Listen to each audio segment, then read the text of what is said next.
Allá fundé Gametron, allá empecé a trabajar directamente con la industria independiente, empecé a trabajar con la industria cada vez más profesional. Así manejamos la misma estructura legal que México. Entonces mi proceso de adaptación iba a ser mucho más sencillo que irme a Estados Unidos y volver a estudiar todo de cero. Entonces, ya existen contratos y hay que adaptar los contratos justamente al tema de videojuegos porque sigue siendo una actividad netamente laboral. Hola a todos, bienvenidos a un nuevo episodio de Devs and Games. Esta vez tengo el gusto de estar acompañado por David Alonso Santibáñez, quien es CEO de Gametron Law Firm, perdón.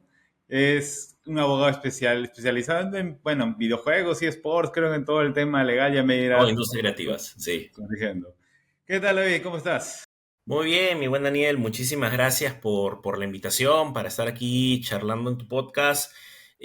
Saludo en diferido a todas las personas que nos van a estar escuchando. Y de verdad, nuevamente, gracias, gracias. Yo creo que tenemos muchísimo de acá hablar en este proceso. Sí. Bueno, lo primero que quería preguntar, o sea, no es porque no es un tema muy común, o sea, y que a veces lo dejamos de lado el tema de lo que es la parte legal, o sea, todo lo que está relacionado a videojuegos. Y probablemente en gran parte sea por el hecho de que, por lo mismo que el tamaño de la industria, esto no es como que la primera opción de las personas que trabajan en leyes encargarse de eso, ¿no? Entonces, ¿cómo es Ujú. en tu caso? ¿No? Entonces, abogado, o sea, ¿cómo llega? ¿Cómo es la historia detrás para llegar, para involucrarte en el rol, en el lado de videojuegos? Mi historia es muy particular. Yo siempre cuento esta historia cuando tengo oportunidad de dar alguna charla, alguna masterclass. Siempre les digo cómo es que empezó todo. Fue muy sencillo. Yo tendría aproximadamente unos 8 años. Teníamos una Famicom en la casa. Mi papá siempre me decía, oye, espérate que vengan tus hermanos para pues, colocar todo, instalar todo en la televisión y puedas jugar. Un día de curioso lo hice yo solo y empecé a jugar Mega Man 2. Ahí empezó toda la historia. Porque cuando jugué Mega Man 2, me quedé enganchado con el soundtrack del Castillo de Willy. Yo mismo me dije en ese momento, quisiera trabajar en esto. Claro, mi sueño era trabajar como un desarrollador, un programador. Pero te estoy hablando, pues, que en la época de los 90 eso acá era una locura. O sea, eso acá no había, no existía. Entonces, dato curioso para mucha gente que está trabajando actualmente en este tema, sí. En mi época, en la época de los 90, esto era pero irreal, ¿ok? O sea, de una u otra manera quise involucrarme, pero no se pudo. Con el pasar del tiempo, decidí ingresar al área justamente de derecho y empecé justamente a estudiar para ser abogado. En ese momento no sabía exactamente hacia dónde dirigirme. Empecé con el tema, claro, de tecnologías de la información y de la comunicación. Me enfoqué inicialmente en lo que era datos personales, ciberterrorismo y demás. Eh, pero posteriormente me direccioné totalmente a videojuegos. Una aventura muy particular. Había gente en la universidad donde yo estaba, en la Universidad de Lima, que estaba justamente pensando desarrollar un videojuego. Dentro de ellos estaba un amigo mío que estaba en la sección música y me dijo, oye, a ti que te apasionan los videojuegos, nos puedes empezar a direccionar un poquito por la herramienta legal. Y pues volqué todos los conocimientos para ahí y dije, pero aquí soy. Esto es lo mío. Claro, el tema también, recordemos, es que yo salgo en el año 2012 y trabajar en videojuegos en el Perú en 2012 era irreal también, ¿ok? Entonces, ¿cómo es que paso de ser un estudiante que simplemente tiene el sueño de querer trabajar en la industria del videojuego, a pasar a ser una persona que directamente ya va a todo el foco de la industria? Eh, me voy a México, me voy a México. Y en México justamente es donde yo decido empezar a trabajar en mi carrera, ¿ok? En México decido trabajar en mi carrera, decido iniciarme porque México tenía algo, México tenía industria. Entonces yo en el año 2017 tomo la decisión ya porque trabajaba a distancia en algunas cuestiones de videojuegos, pero dije, no, me tengo que mover directamente para allá. Llego allá, me involucro en México con algunas cuestiones importantes, me involucro con gente de la UNAM, me involucro con los primeros proyectos sobre el tema de la legislación para clasificación de videojuegos. Dato curioso, años posteriores ya podías adquirir juegos con esta clasificación. Sí, este es mi último recuerdo que me llevo de México antes de retornar a Perú. Ya te contaré por qué retornamos a Perú. Eh, Y me quedé allá, casi 10 años me quedé allá, vamos a decirlo así. Entonces, allá fundé Gametron, allá empecé a trabajar directamente con la industria independiente, empecé a trabajar con la industria cada vez más profesional. Ha sido uno de los caminos más complicados, pero a la vez uno de los caminos más divertidos que he podido realizar en mi vida profesional. Sinceramente, para mí fue una locura. O sea, para mí fue una locura porque dije, la única manera de conseguir esto es moviéndome. No tengo otra alternativa, me tengo que mover. Y mucha gente me dice, oye, pero ¿por qué México? ¿Por qué no Estados Unidos? ¿Por qué no ir a otra sección de Europa? La respuesta es muy simple. Manejamos la misma estructura legal que México. Entonces mi proceso de adaptación iba a ser mucho más sencillo que irme a Estados Unidos y volver a estudiar todo de cero. Entonces, en México es donde se funda Gametron y justamente Gametron es una firma legal, y siempre lo digo, orgullosamente mexicana. Actualmente eso somos pues, un grupo de abogados, ingenieros y una contadora que es una rocker, totalmente. Todos fans de los videojuegos, todos fans de la industria creativa a morir. Hemos trabajado desde trabajar con independientes, con grandes empresas, con gobierno. Así empezó mi aventura de decir, en un salón de clases, quiero dedicarme a esto, a decir, me estoy dedicando a esto. Entonces, la ruta, el sacrificio, el trabajo ha sido brutal. No lo cambiaría por nada, por nada. ¿Fue fácil? Para nada, o sea, para nada. Créeme que cuando los medios empezaron a hablar en México de Gametron, yo dije, chale, esto no iba a pasar Mm. acá, no iba a pasar en Perú, no iba a pasar. Y y así empezó toda la aventura. Así, en resumen, ojo, porque si te cuento la versión larga, no, tenemos acá para 3, 4 horas hasta para contarte de, no sé, eh, y cómo empecé con una computadora en la cocina de mi departamento en México, solo, con unos tacos de pastor, o sea, cómo rayos se me terminó quedando un viejo que yo no me doy cuenta. O sea, o sea, no, olvídate, es toda una historia. Claro. No, y eso que mencionas, por ejemplo, es cierto en cuestión de fechas, más o menos por ahí, que habrían una, dos, cuando es más o menos mencionas 2000, que es por ahí, habrían dos empresas por ahí que estarían más o menos funcionando. Entonces, ahí lo que sí me genera dudas, por ejemplo, tú llegas allá y en cuanto al reglamento de todo lo que está asociado a videojuegos, ¿qué tan normado está? Porque, por ejemplo, o sea, entiendo que hay cosas de tecnología que van avanzando y conforme van avanzando van saliendo nuevas. En Ujú. el momento en que empiezas, qué tanta era la normativa o qué tanto había no sé, jugar con las normas para eso? Había que jugar mucho con la norma. El gran tema o la gran diferencia es que, claro, tú acabas de mencionar algo muy particular. Cuando yo me voy, yo recuerdo que habían 5 estudios de videojuegos o 4 estudios de videojuegos en ese momento en Perú. Uno de los que más recuerdo y fue de los que busqué cuando finalmente regreso a Perú, que era Unforgiven. Todavía me acuerdo de ese estudio, todavía recuerdo lo que estaban trabajando y me dio una pena descubrir pues que al final todo quedó en un hermoso sueño y que no continuó. Pero bueno, todo en esta estructura legal de videojuegos realmente es jugar con la norma. O sea, la norma ya existe. La norma ya existe como tal. Hay cosas que están evolucionando y hay cosas que están empezando a impactar dentro de la rama de videojuegos, pero es un proceso que toma tiempo. Ya existe justamente clasificaciones para registrar marcas, ya existen contratos y hay que adaptar los contratos justamente al tema de videojuegos porque sigue siendo una actividad netamente laboral. Ya hay constituciones de empresas, o sea, realmente, una de las cosas que creo que México tenía muy en claro es que México tenía una figura especial para los desarrolladores, o sea, no tanto los desarrolladores, emprendedores en realidad, un tipo de figura para constitución de empresa que les traía justamente ventajas tributarias.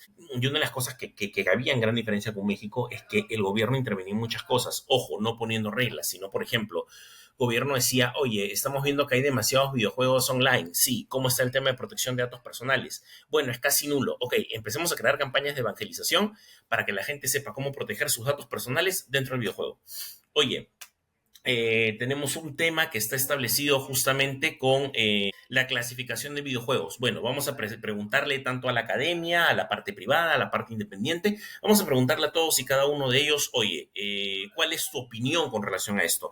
Vamos a invitar a la SRB, vamos a invitar a PEGI. En ese momento habían 2 asociaciones, luego estuvo una asociación única que estaba manejada por Ando Mirele, realmente había una estructura muy ordenada, la UNAM, que tiene la Finisterra, que es el centro de investigación. Estoy seguro que este podcast, porque lo voy a publicar cuando tú lo publiques, en redes lo va a ver un conocido y muy estimado doctor investigador, el doctor Garfias, que es el que dirige la Finisterra.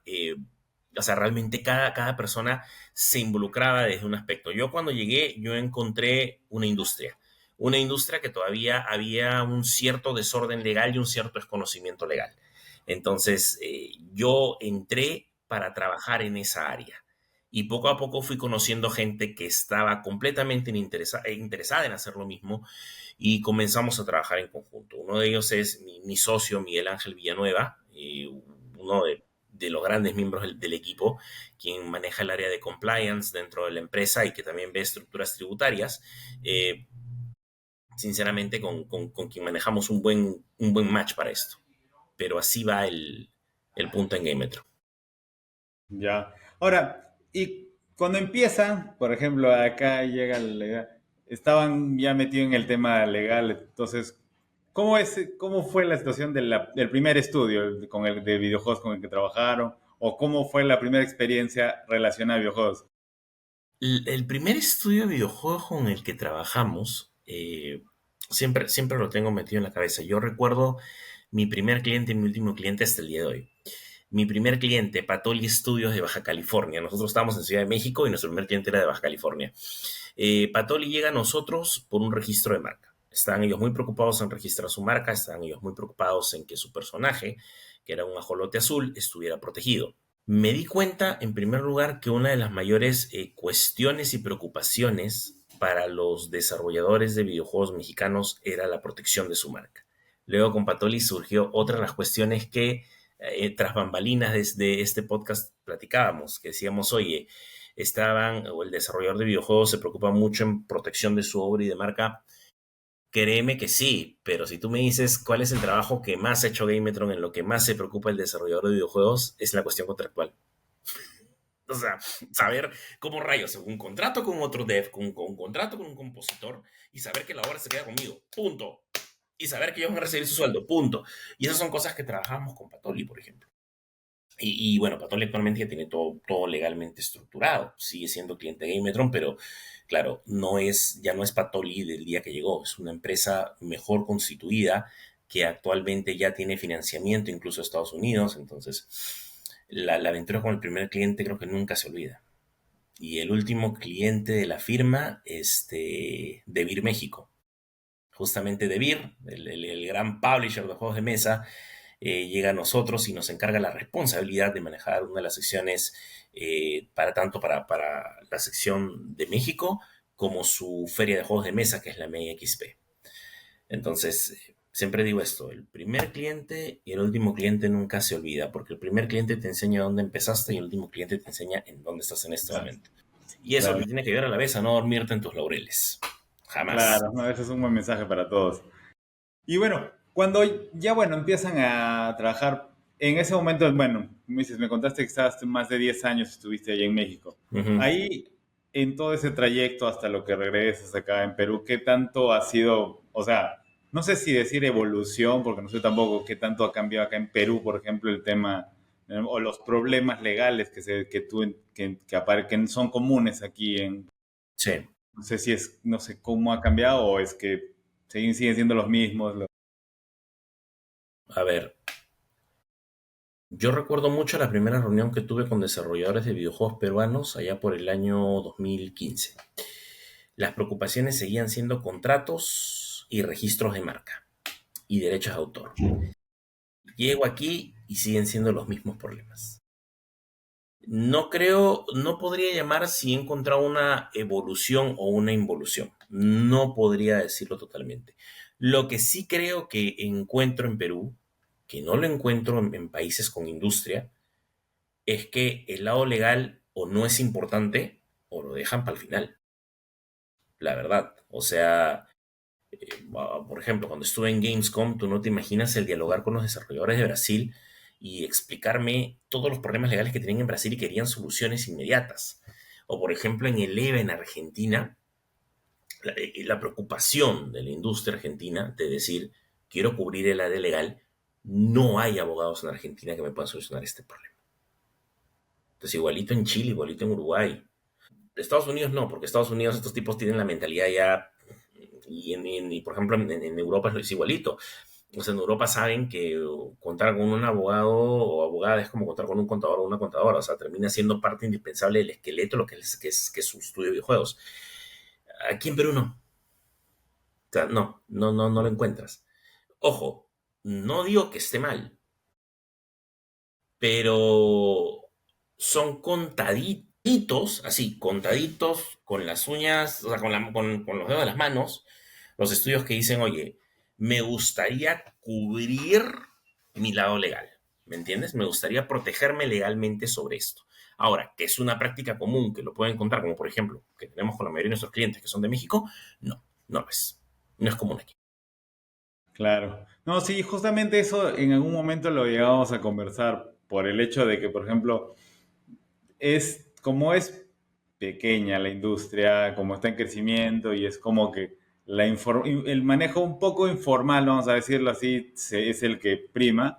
Ujú. Entonces, bueno, dices, si es que lo dejo para después, no hay problema, total, no creo que pase nada, creo que eso es lo que normalmente ocurre y bueno, que probablemente no se siente como ese problema a largo plazo, ¿no? Por ejemplo, que alguien pueda apropiarse de un producto tuyo porque no lo registraste o cosas así, ¿no?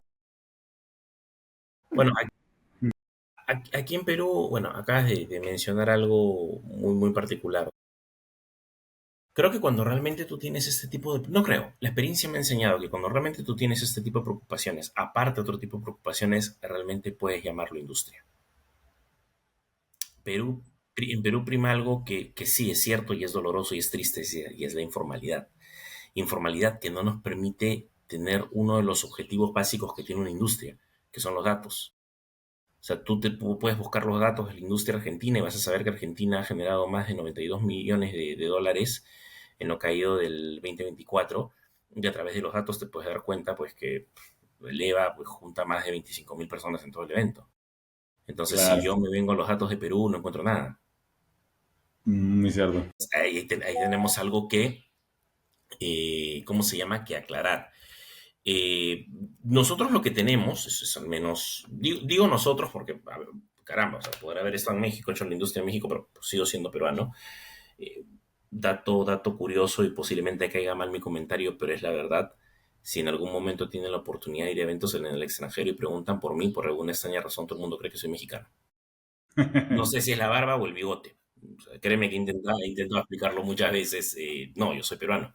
Eh, pero bueno, eh,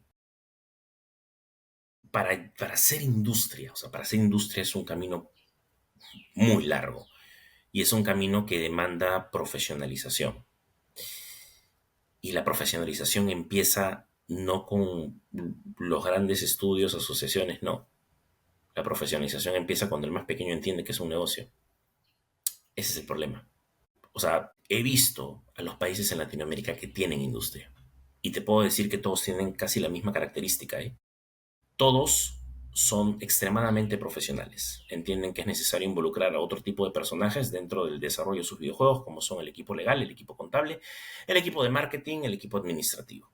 Entienden además que es importante la presencia de estar en diferentes eventos internacionales y las rondas de negocio. Tienen equipos de pitching, tienen incluso estructuras para practicar los elementos de pitching, tienen sus propios eventos. Tienes Level U en Uruguay, tienes Eleva en Argentina, tienes Gamescom Latam, que antes era Big Festival en Brasil, tienes Talentland en México. eh, Ahora el SOFA está buscando ser este tipo de evento también en Colombia, pero lo cual Colombia puede ingresar a este ruedo. Yo siempre digo, existen los Big Five, que son Argentina, Brasil, México, Uruguay y Chile. Pero Colombia está a punto de quitarle la posición a Chile o se van a volver Big Six. Big Six, como la película. Eh, pero todos tienen es una característica, tienen una comunidad extremadamente unida, saben cuánto genera cada estudio de videojuego y saben justamente también cuánto generan a nivel general como país dentro de esto. Tienen apoyo de gobiernos, o sea, de sus gobiernos, y no me refiero a DAF, o sea, México, chécate nada más, te invito a que te cheques todo el apoyo que tiene México en esta estructura y te vas a dar cuenta. O Uruguay, que tiene el apoyo incluso de Francia y Estados Unidos. O sea, Claro. desde el momento en que te digo, tienen sus propios eventos donde hay rondas de negocio, ya te estás dando cuenta que no puedes competir. Entonces, duele, duele, pero para construir una industria, lo primero que tenemos que hacer son dos cosas importantes. Y esto hablaba con algunos desarrolladores justamente peruanos. Y creo que esa parte no ha agradado mucho, pero no podemos estar viviendo constantemente en una mentira. Para poder construir una industria, lo primero que tenemos que hacer es aceptar que no tenemos industria. Es lo primero. Y lo segundo, ver qué tipo de industria queremos tener. Ojo, si tú me preguntas, David, ¿qué tipo de industria podemos tener aquí en Perú? Yo en lo personal te digo, si Perú tiene una industria de servicio, la vende de puta madre. Lo hace tranquilamente. O sea, hay estudios del extranjero que ya han venido aquí, Sarcila, Nimble Giant, creo que hay uno más, no me acuerdo quién más, pero justamente vienen porque nosotros tenemos el factor servicio y ofrecemos buen servicio. ¿Eso es malo? Para nada, que es un elemento que en el cual se va a necesitar y Perú se puede volver el abanderado de ello, quitando la oportunidad laboral a cualquier otro país. O sea, hay una gran repartije de pastel y a nosotros nos está tocando una cerecita o un pedacito de crema chantilly, siendo sinceros. Yo sé que va a haber bastante crítico ahí y les voy a decir, perfecto, sáquenme las cifras de cuánto gana un estudio de videojuegos al año en Perú y mensualmente en Perú. Díganme cuál es el evento más importante que tengamos en Perú que no sea una jam. Ah, bueno. De hecho, Ahí te la puse complicada. los Dime un evento eventos que importante en habían Perú que no eran, sea una jam. claro, de hecho antes había algunos, o sea, sí ha habido algunos eventos, pero no ha sido como que una constante que se repita, era como que aparecía uno, el PGX, luego apareció el Que seguir PGX hubiera construido ese camino, sinceramente. claro, O, por ejemplo, el Perú Game el Logan Showcase de Show, la ajá, IGDA Perú, que se hizo una claro, vez. Un saludo para mi claro. querido Dick. Un saludo de verdad, porque estoy seguro que Dick, él ha querido continuar con eso y estoy seguro que en algún momento nos va a sorprender antes de que su gestión se acabe. Es un tipo que tiene las ideas muy claras dentro de IGDA Perú, eso sí lo Sí, sé. justo fue uno de mis primeros invitados acá en el... Y Dick es un tipazo, o sea, Dick es un tipazo, sinceramente. Pero, por ejemplo, debes eso. Ahora, otra cuestión también, vete al lado académico. O sea, las universidades no preparan gente que esté lista para el mercado, la verdad. Claro. Eso también, por ejemplo, era un tema que conversaba, que hemos conversado mucho con algunas personas de aquí, por ejemplo, es el hecho que recién, vamos, no sé, hace muchos años, hace unos años, era como que, primero, la capacitación en videojuegos normalmente se basa en autodidactas o son institutos pequeños que salían, ¿no? Ujú, O que luego con el tiempo ya han empezado a tomar la carrera de videojuegos ya institutos como Toulouse o Cybertech. ujú. Pero a la larga de esto todavía universidades, una carrera universitaria de universidades todavía es como que un proceso que todavía no se ve todavía ciertamente lejano a que pueda haber ser. Que no Entonces, necesariamente ahora, tendría que ser, que no claro, necesariamente tendría que ser lejano. No claro, necesariamente tendría que ser lejano. no tendría que, ¿no? Quizás, pero, o sea, Claro, no sé, puede ser una percepción mía en ese caso, pero sí lo veo como que todavía, veo que falta todavía mucho. Y hay otra cosa que era lo que más les preocupaba en general a las personas, era el nivel de capacitación. Que como normalmente no hay industria, como dices acá, las personas más capacitadas se van afuera. Entonces, quienes quedan para enseñar no son precisamente o sea, no son únicamente las personas que están capacitadas, sino personas que se quedaron acá y que están trabajando también en eso. claro, que no está, ojo, que tampoco está mal oírse. O sea, No, claro que no. tampoco está malo que se vayan porque justamente, y me disculpo, sinceramente me disculpo por sonar yoísta, yo me fui. Al inicio de lo que hablamos de esto, te dije, yo me fui porque no había nada acá. Y me Claro, voy allá, y me voy de acá con 5 o 6 estudios de videojuegos y me voy a pegar una realidad con 149 estudios de videojuegos al otro lado. claro, Entonces ahí ya te pegas la realidad. Te pueden decir incluso, oye, pero la CABI en Uruguay tiene la misma cantidad de estudios de videojuegos que Perú, por ejemplo. Mira, tú puedes entrar a la página de la CABI, que es la Cámara Uruguaya de Desarrolladores de Videojuegos, y la CABI, caramba, fundada en 2016, menos de 10 años, y ve y chécate todo lo que han conseguido. O sea, ve y chécate todo lo que han conseguido. O sea, dentro de sus socios recuerdo el nombre de algunos estudios de videojuegos porque he conocido gente allá como de Fireborn, de Ironhide. eh, También sé que está Animal Giant, están la gente de Trágico Media, que de verdad deberían checar su juego. Eh, de- Chécate, por ejemplo, tienen el concurso nacional de videojuegos, tienen Sí, ya viene o sea, funcionando eso a bastante ver, bien. tienen beca para GDC, tienen beca para Gamescom, tienen beca para EVA, ahora van a tener beca para maquinitas, 4 becas, tienen 2 eventos para practicar pitching, tienen el Level U. Claro, O sea, en realidad es uno de los golpes que alguna vez escuché es justamente el tema de la informalidad. Y ese tema de la informalidad también se debe porque no te enfocaste en el área legal. Ahí claro, está. justamente eso es una de las Claro, o cosas sea, como, el área como legal termina jugando un papel importantísimo. Si tú te das cuenta y analizas también parte de la historia del videojuego, el área legal ha jugado un papel muy importante dentro del desarrollo de lo que es la industria internacional del videojuego. O sea, recuerda el caso de Nintendo contra Universal, o recuerda el caso Street Fighter contra Data East, que son casos que establecieron un antes y un después para el tema de videojuegos e industria de videojuegos. Entonces, el lado legal juega un papel extremadamente importante y es ahí donde tendríamos también que trabajar muchísimo y enfocarnos. sí. Ahora, hay otro temita que me parece que quería consultarte. Por Claro. ejemplo, el tema de por ejemplo, acá los estudios, bueno, suelen, o sea, como todos trabajamos en nuestros proyectos, buscamos por ahí una inversión y llega el momento de conseguir un publisher o un inversionista, ¿no? O Ujú. sea, ¿qué tanto te ha tocado trabajar desde ese lado, o sea, en la parte legal? ¿Qué tanto suelen equivocarse los estudios pequeños al momento de negociar con un estudio grande, con un inversionista, ¿no? Y finalmente, no sé si terminan ganando o no. Ya, acá hay un dato muy curioso. Gametron está de los dos lados. Tenemos un publisher en México, que es el tercer publisher más importante, Azeroth Belt, que en este momento está trabajando, ha decidido dejar de invertir en juegos externos para empezar a trabajar en su sección interna. Y hemos trabajado con estudios que los cuales están en busca de publishers. De hecho, nos juntamos con algunos clientes dentro de Gamescom porque, oye, conseguí una cita con publisher, ¿qué tengo que hacer? O llegaron clientes posteriores a decir, oye, tengo este contrato con este publisher. Pero cuando las emociones, a ver, aquí hay que pensar con cabeza fría. Voy a citar una de las frases frase de la abuela, frase célebre de la abuela, pero es cierta. No pienses con el corazón, piensa con la cabeza. O sea, son absurdo porque es la cabeza la que piensa, ¿no? Pero esa la decían las abuelas cuando te enamorabas, la verdadera. No te enamores enamórate con la cabeza, no con el corazón. O sea, no piensa con la cabeza, no con el corazón. ¿Por qué? Porque tu corazón como Dev te dice, esta es la oportunidad de mi vida, ya la hice, perfecto, claro. Y luego te vuelves otro Hideo Kojima, no porque creaste el nuevo Metal Gear Solid, no, sino porque te das cuenta que firmaste algo con Konami y se quedaron con tu propiedad. O sea, ese es el punto. O sea, la emoción termina ganando. Y ojo, hay buenos publishers como malos publishers y publishers muy sospechosos. Yo tengo un cliente que en Gamescom me dijo, acabo de conseguir un publisher que me está diciendo que me puedo volver millonario y que me financia con tanto. Pero entro a la página y no encuentro información. Nos gastamos una semana con Gametron para hacer toda la investigación.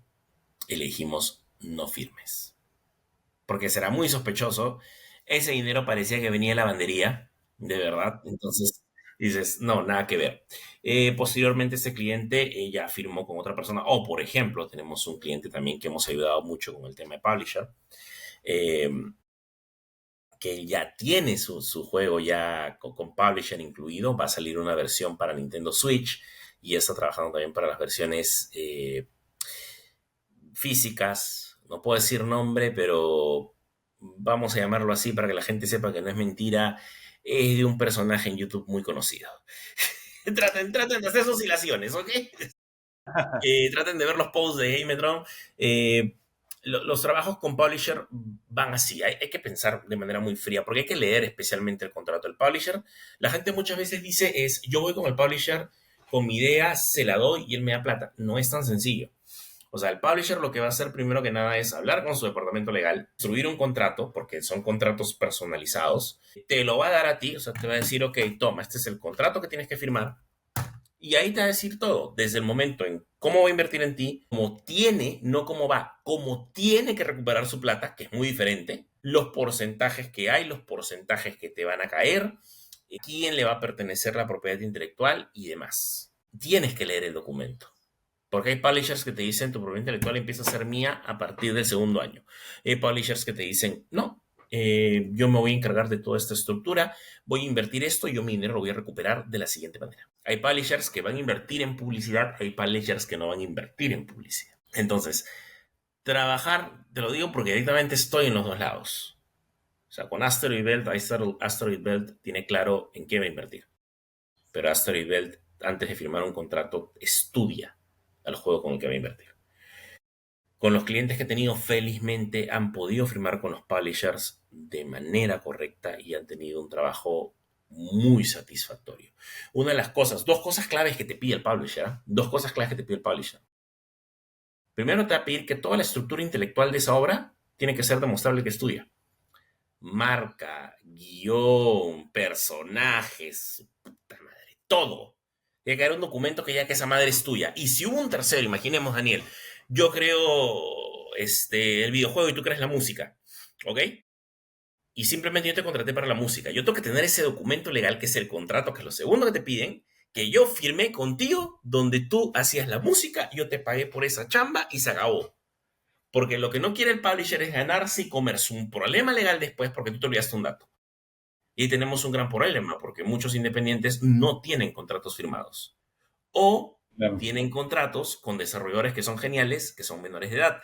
Dato curioso, todo contrato que se firma con un menor de edad es nulo. No tiene validez legal. Entonces, imagínate, a nosotros nos ha llegado ese problema, obviamente. Imagínate el problemón que ha tenido que hacer de, el juego ya está terminado, perfecto, ya tenemos el publisher, sí, pero él lo diseñó. ¿Cuántos años tiene el 15? Bueno, hay que ver antes de pagarles, que ya le pagué. Ok, no te puedo decir que no, tengo que solucionarte el problema porque para eso nos pagas. ¿Ok? Se suena horrible, pero para eso nos pagas. O sea, así como tienes tú una empresa detrás que te dice, te pago para que me diseñes este videojuego, tienes que hacerlo a como quiere el cliente. Igual el cliente quiere que nosotros le solucionemos el problema. Entonces siempre digo, para eso nos pagas, solucionamos el problema y ya está. Pero ese tipo de cosas son muy común. O sea, es muy común encontrar a desarrolladores independientes que van y se concentran primero en encontrar un publisher que en tener todo en orden. Y cuando llega el publisher es, tienes una semana para firmar esto, tienes 2 semanas para firmar esto, yo te doy este contrato y ya está. Entonces, hemos tenido publishers que nos han dicho, tienen 48 horas para firmar el documento. Y hemos tenido que trabajar en 48 horas en iniciar el proceso de registro de marca para decirle marca en trámite, en ver que todos los contratos estén en orden, ver que todos los temas de gastos que están en orden, hacemos un due diligence, que es justamente para ver que toda la empresa esté ordenada, como si fuera una especie de simulación de compraventa, que toda la obra esté en orden, si has metido publicidad a través de internet, si tienes el GDD, si tienes todo. O sea, si al final todo está en orden, no hay nada de qué preocuparnos. Si algo no está en orden, ok, eso hace demasiado eco y termina siendo un tanto incómodo. Claro. No, sí me imagino porque, o sea, en realidad para la mayoría de los indies resulta como que todavía todo es nuevo cuando van a empezar, empiezas a negociar, a buscar algo, ¿no? Entonces, cuando empiezas a probar, te piden algo y es como que, se necesitaba, no, esto no lo teníamos, el contrato, no, pero lo hizo mi pata, ¿no? Entonces, siempre es como que un poquito manejo de esa forma. Que se entiende, o sea, no quiero satanizar esto, se entiende, porque no es su área. Su área es la de crear. Entonces, se entiende. Si fuera un abogado quien está dentro del equipo y se olvidó todo eso, no, que devuelve el título. O sea, así tranquilamente. Pero no es el área de ustedes. ¿Ok? O sea, por ejemplo, mi área no es la programación. Yo no me puedo decir, a meterme con mi cliente y decirle, ve y programa así, es así. No. El área en donde yo estoy es justamente un área resolutora de problemas. ¿Qué tipo de problemas? Legales. Punto. Tengo que encargarme de resolver eso. Nada más. ¿Y cuál ha sido así como el, no sé, no digo no sin nombres, nada, pero cuál ha sido el caso más raro que te ha tocado ver dentro de todas estas cosas de los desarrollos indie? raro o complejo, no sé, cuál ha tenido así De sesgo. videojuegos, juegos de mesa, cómic, animación. No sé, de videojuegos, que creo que sería el que más, ¿cuál sería el más? El Imagino más como un raro, indie o algo así. mira, gracias al cielo, con los independientes en videojuegos no ha habido inconveniente mayor más que poner las cosas en orden. Con juegos de mesa sí. Con juegos de mesa sí hemos tenido un caso, y muchas veces lo cuentan en las charlas, de un desarrollador que pone su proyecto en Kickstarter, le da muy bien, lo financian en 4 días y él comete un error. Él pone como coautora a su novia, porque su novia le había ayudado a vender los juegos y todo, y en agradecimiento lo hizo. Bueno, la chava le terminó la relación y le dijo que quería sus regalías. Claro, la respuesta nuestra fue, ¿por qué no la pusiste como en agradecimiento? O sea, porque es Gracias. coautora, no porque le quería agradecer. Y yo, pues, chale, o sea, ni a nosotros que somos tus abogados nos has puesto en agradecimientos, ¿me entiendes? Para eso existe esa sección. No, sí, mi error. Tuvimos que negociar, la verdad, tuvimos que negociar porque ese error le costó muy caro, porque adicional a ello, no había un contrato entre ellos, para nada. Entonces, cuando no hay un contrato de por medio que diga, estoy colocando a esta persona como, si quieres, coautora por agradecimiento o es coautora porque hizo esto, te vas a enfrentar en un problema legal en donde mi tema es demostrar que ella no es coautora cuando hay una caja en venta, en circulación, que dice que es la coautora. O sea, caja supervisada por el creador del juego, colocada en tienda por el creador del juego, y que te ibas a las tiendas. Este fue un cliente en México, y te ibas a tiendas como La Caravana, por ejemplo, que es una. La Caravana es, caramba, 2 veces que cualquier cochera de casa con juegos de mesa, solamente la parte que se vende. Y La Caravana, que es la tienda de confianza, tiene esa caja con el nombre de la muchacha ahí. Entonces, ese pasó a ser uno de los problemas más chistosos que pudimos haber visto. Cruelmente digo chistoso, pero que ayuda a entender a un dev, sea de juego de mesa, de videojuegos, que hay un lugar para todos, ¿me entiendes? O sea, imagínate tú como desarrollador colocas como coautora a tu novia porque te ayudó y tu juego es el siguiente Kingdom Hearts. Termina contigo y te va a pedir más plata que la mujer de Yankee. Olvídate. No, claro. Perdón, que No, la- sí, imagino que eso debe haber sido, bueno, debe haber sido súper, súper complicado para para Muy el, delicado. Sí, muy delicado para él. Muy delicado para él, porque es justamente cómo resolvemos este asunto. O sea, cómo resolvemos este asunto de tal manera que tú te veas beneficiado con ello. ¿Ok? Ese es el punto. claro. Pero sí. Cambiando un poquito ya el tema de esto de la parte legal. ¿Qué tanto está afectando, hablando del tema de, por ejemplo, inteligencia artificial? Ujú. ¿Qué tanto está haciendo, primero, en cuanto al si resulta como una herramienta para tu parte, es algo que puede llegar en un momento a ser un asistente legal virtual que pueda hacer las cosas que ustedes hacen, o qué tanto puede infringir, por ejemplo, el tema de toda la generación de, por ejemplo, de personajes, cosas generadas con IA, o sea, todo eso, ¿cómo lo ves? ¿Cómo estás viendo esa parte de la IA que está ahora empezando a crecer con tanta velocidad? Yo te voy a ser sincero. Tengo clientes que diseñan sus prototipados en su GDD con IA. Tengo clientes que hacen juegos de mesa, prototipos de juegos de mesa ayudados por la IA.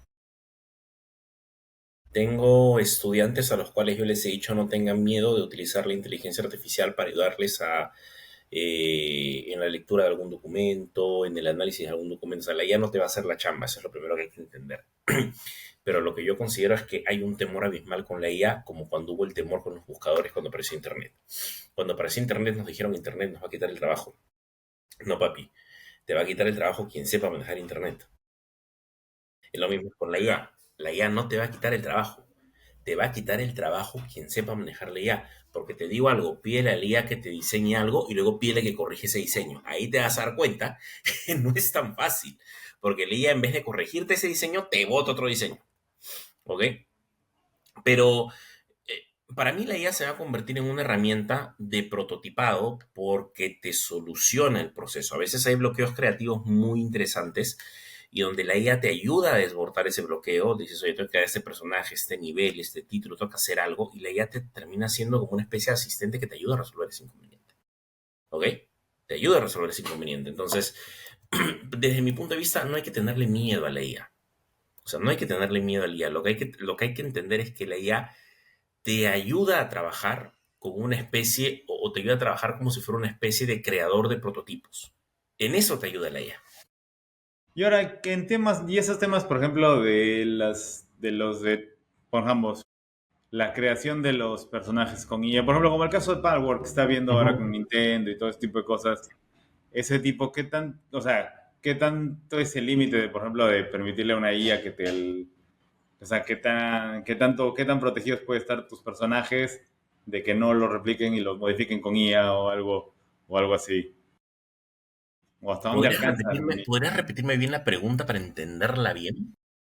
Por ejemplo, el caso Palworld y lo de y Claro, Nintendo, y que lo de Nintendo, Pokémon. sí, Se habla de que, por ejemplo, los personajes fueron basados en en inteligencia Pokémon artificial, y generados con IA, ¿no? sí. Finalmente está basado. Entonces, qué tanto esto pasa a ser, puedo hacer que sea autoría mía? Si yo, o sea, al momento de registrar, ¿se puede? ¿Es legal? ¿Funciona así? Ya, vámonos a dos elementos interesantes legalmente hablando, que son, si analizamos a profundidad el tema de propiedad intelectual. Las leyes de propiedad intelectual siguen avanzando y todavía la discusión sobre el tema si la creación con IA termina siendo nuestra o de la IA sigue siendo un tema que está latente sobre la mesa. Obviamente, para que una obra sea original de acuerdo al convenio de Berna, que es el convenio de derechos de autor, tiene que cumplir con tres requisitos. Número uno, que la obra sea original. Número dos, que sea fácil de reproducir. Número tres, que tenga que ser creada por humanos. Sin una de esas tres no es considerada una obra original. La IA no es un humano. Pum, se acabó la discusión. La IA no tiene propiedad intelectual. Perfecto, ya, se acabó la discusión. Nos hemos ahorrado 30.000 debates en facultades de Derecho. Ya está. Muy bien. Ahora, David, claro, pero ¿es posible el registro? Ya, pongámonos como abogados del diablo. Sí. Los registros de propiedad intelectual funcionan bajo un sistema que se conoce como el principio de buena fe. Las instituciones, cuando tú, Daniel, vayas a registrar algo, van a creer que es de Daniel y lo van a registrar a nombre de Daniel. Tú puedes crear algo con inteligencia artificial y ellos van a creer que lo hiciste tú, ¿ok? Que venga y que me diga algo, que hay una institución en el mundo que lo revise, no lo hay.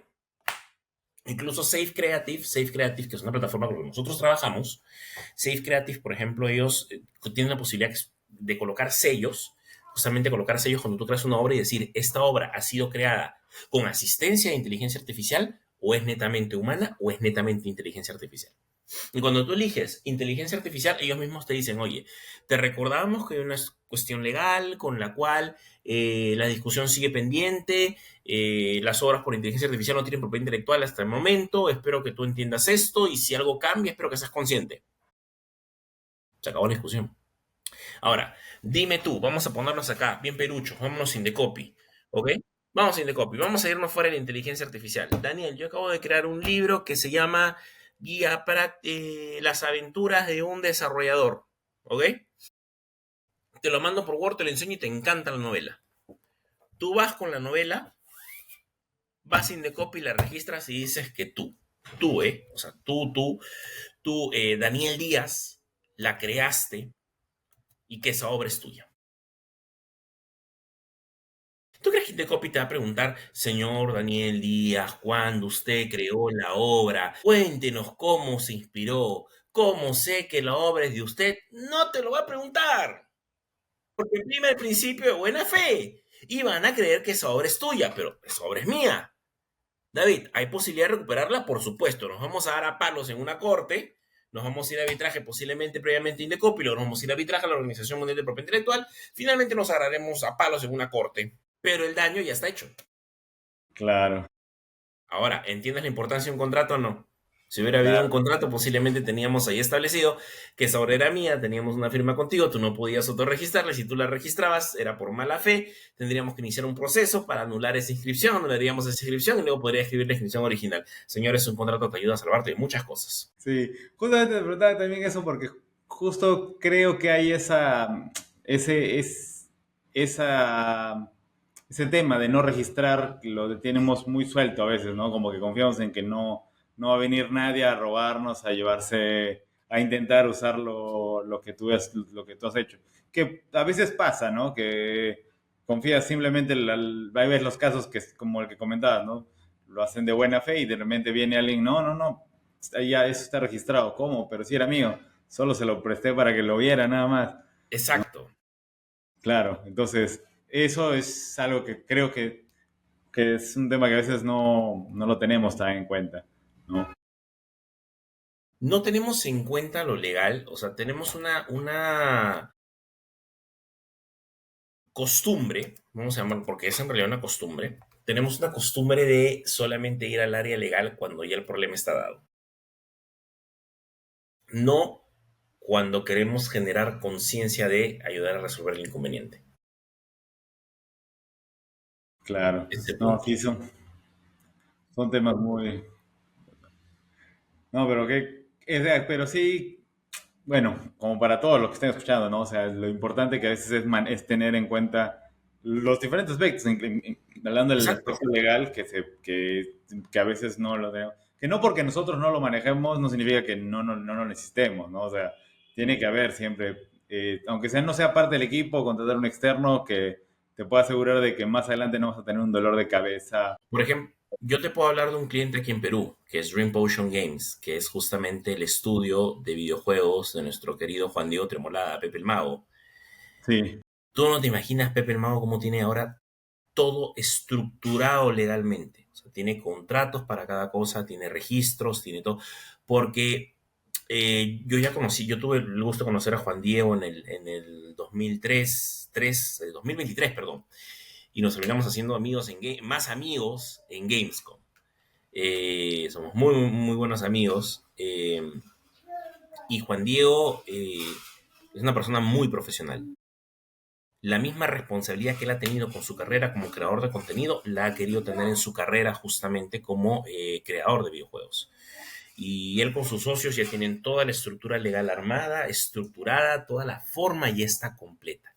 Pero ojo, claro, para mí, desde mi punto de vista, Juan Diego es uno de los grandes y pocos casos dentro que se presenta aquí. O sea, Juan Diego tiene una seguridad, Juan Diego tiene el contrato que menos puedes estar pensando, Juan Diego lo tiene. Por eso te puedo decir todo. O sea, el contrato que menos piensas o la seguridad legal que menos puedes estar pensando en este momento, Juan Diego ya la tiene. Todo Dream Potion ya la tiene. O sea, te lo aseguro, ¿por qué? Porque son personas que se han preocupado al milímetro y nosotros nos hemos preocupado al milímetro de protegerlos. claro, qué Entonces, chévere. cuando empecemos a entrar a conciencia de lo que tenemos que hacer para ser iguales a las grandes industrias, hay una frase muy particular que se dice en los negocios. Entre más grande sea el deal, mejor tiene que ser tu equipo y tu protección legal. Ya Muy está. cierto, muy cierto. Entonces, ¿quieres entrar a competir aquí en las grandes ligas? Bueno, date cuenta que hay ciertas áreas que tienes que empezar a cubrir. Y tienes que empezar a cubrirlas bien. Con gente con experiencia, con gente con trayectoria. Con eso tienes que hacerlo.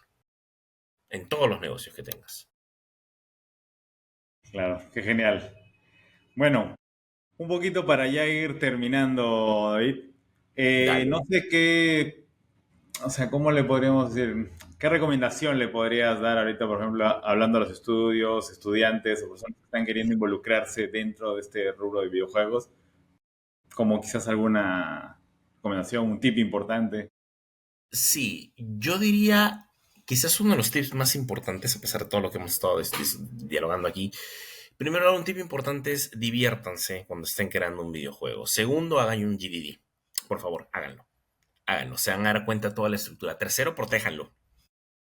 Cuarto, dejen establecidos los contratos que van a tener con cada una de las personas que van a ir trabajando en este proyecto de videojuego y obviamente dejando en claro que esa protección que van a tener del videojuego va directamente al videojuego o a la empresa que han creado, no va a un tema de personal. ¿Ok? Hay que pensar en grande y en el mañana, no en el momento. A veces eso nos gana, es muy latino, ¿ok? Pero hay que pensar en lo que viene hacia adelante. No tengan miedo en realizar una consulta legal, para nada, o sea, eh, más vale esa frase que dice, más vale prevenir que lamentar, hoy día hemos estado con muchas frases, pero es verdad, ¿ok? O sea, esa consultita que tú dices, oye, hice una consulta de tal cosita y me acaba de salvar de la deuda de la vida, ¿ok? Yo les diría tranquilamente, Gametron tiene un grupo de Discord justamente que se creó para creativos en toda la región, donde impartimos y brindamos información legal completamente gratuita. Búsquenla ahí. O vayan, caramba, voy a hacer mi cherry. Vayan y busquen a Gametron, que justamente la primera asesoría, lo que decimos también, el primer café, la primera chela, es completamente gratis, corre por nosotros. O sea, te queremos ayudar a que tu proyecto realmente salga. No te vayas sin esa duda legal. Otro dato importante, tengan a alguien, un contador o un equipo contable, pero ténganlo, porque no saben lo que les va a ayudar en las cifras. Y hablaba con un desarrollador peruano, me decía, a veces a mí me puede dar vergüenza decir que yo generé $6 durante 3 meses, luego generé 600 y ahora estoy volviendo a generar 6. Yo le dije, ¿y eso lo tiene tu contador? No tengo contador. Bueno, si tuvieras un contador y tuvieras eso, tendrías razón y entenderías por qué estás generando $6 acá y luego 600.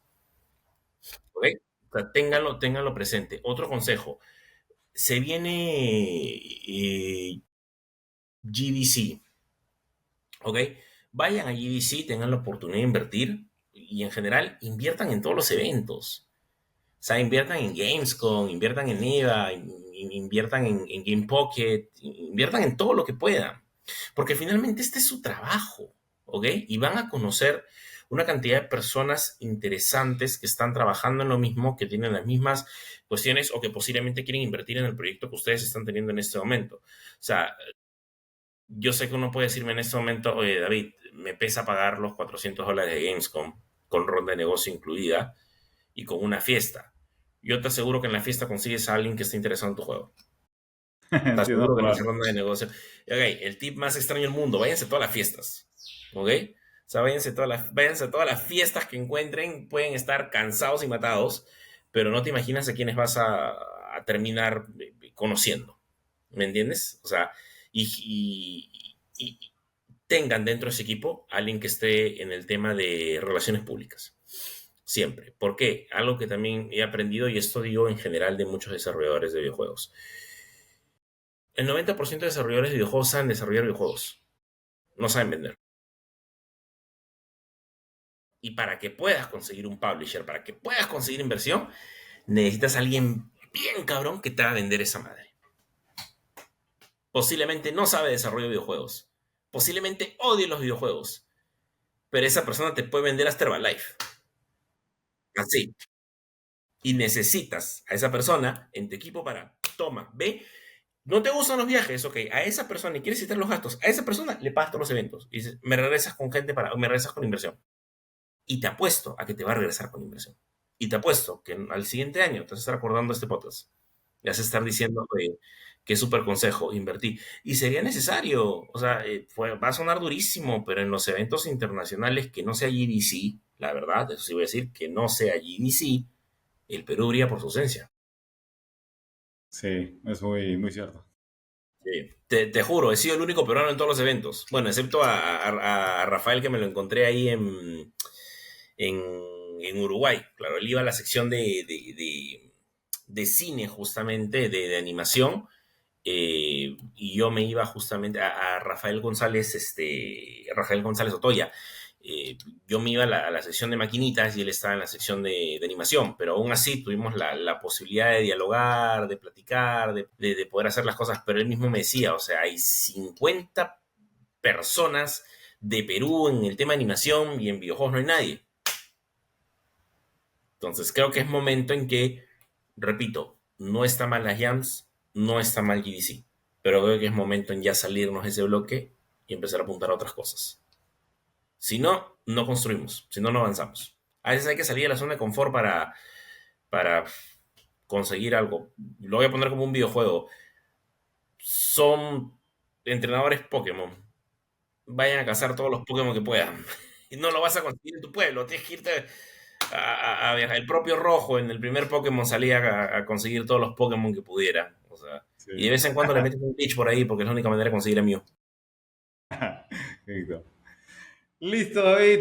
Muchas gracias. Bueno, déjame primero agradecerte por tu tiempo, por haber podido acá compartir ahí un rato y poder conversar con todo. No sé si quieres agregar algo más antes de terminar. Bueno, nuevamente agradecer a todas las personas que se quedaron hasta el final. Súper chingón, sinceramente. Estoy completamente agradecido por ello.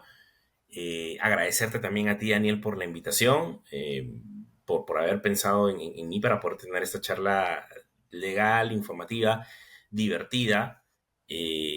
Y también agradecerte por hacer llegar justamente estos temas legales a más y más personas y claro, a la comunidad de Perú, que es una comunidad que tiene muchísimo talento, que es una comunidad que tiene muchísimo para dar. Eso jamás lo he negado y lo he visto. Si uno de los países que tiene más talento para hacer las cosas, y lo he hecho varias veces afuera, es Perú. Así que creo que siempre nos hemos destacado eso en muchas industrias. Entonces esta es la oportunidad también que nosotros entremos fuertemente al juego y digamos, aquí estamos para adelante. Y por favor busquen a Gametron en todas sus redes. Estamos en LinkedIn, en Instagram, en Facebook y tenemos Twitter, aunque el Twitter no lo movemos ya. Pero ahí tenemos en Twitter, así que nos pueden seguir. Nos buscan simplemente como Gametron, Gamemetron, como dice el nombre aquí. Igual lo voy a dejar en los... Y por ahí, exacto, y por ahí también se pueden unir a nuestro grupo de Discord, donde justamente vamos a estar compartiendo, va a haber charlas, va a haber meetups, va a haber un montón de cosas, va a haber contenido adicional, noticias, vamos a dar ese conocimiento legal que muchas veces necesita el DEP independiente de una manera interesante y fácil de procesar. Listo, David. Muchas gracias. A todos los demás que han visto el episodio, no se olviden de ponerle un like, un comentario. Y si les ha gustado este tipo de contenido, compártanselo a las personas que les pueda interesar el tema de desarrollo de videojuegos, que quieran saber simplemente un poco más, o a las personas que puedan interesarle este tipo de podcast. Listo, nos vemos la próxima. Chao, chao. David, te quedas un ratito, porfa. Nos vemos, la Claro que gente. sí, claro que sí. Chao.